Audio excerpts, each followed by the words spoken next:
Hey guys, let's solve this nice equation. The root of x plus the root of negative x equals 1. We were looking for solutions, real or imaginary.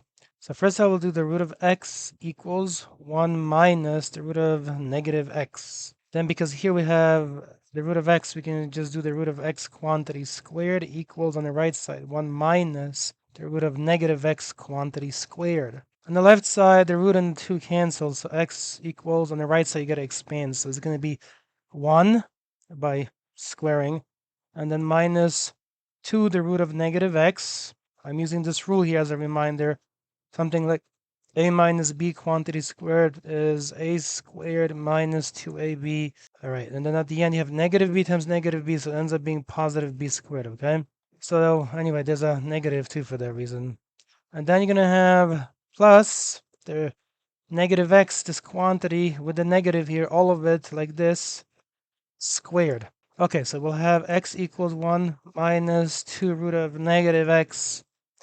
So if you want to be very careful, it'll be plus the negative 1 squared times the root of negative x quantity squared. So it's going to give us x equals 1 minus 2 root of negative x plus, and again, this 2 and the root cancels, so you're going to have minus, like this, minus x at the end. So then you add the x's. So it's going to be 2x equals 1 minus 2 root of negative x. We still got this root here, so I'm going to do now 2x minus 1 equals negative 2 root of negative x. That's good because now you can square again, so I'm going to have 2x minus 1 squared equals negative 2 root of negative x quantity, right? All of that's squared. So you expand on the left side, it's going to be 4x squared. And again, using this thing up here, you're going to do minus 4x. Again, 2x times negative 1 is negative 2x times 2 is negative 4x. All right, and then plus 1 at the end. On the right side, I will have negative 2 squared, which is 4. And the 2 and the root cancels, so you have negative x isolated.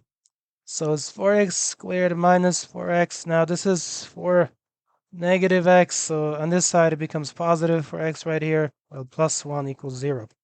So the two middle terms cancel, so you have 4x squared plus 1 equals 0. So it's 4x squared equals 1. So you're going to have x squared equals negative 1/4 here, right? You're going to make this negative. All right, so x will be equal to plus or minus, you take the root on the left side, the root of negative 1/4, which then will become plus or minus I from the negative, and then you take the root of the 1/4, which is going to give you a 2 in the denominator. If you like these types of videos, please be sure to leave a like. Thank you so much for watching.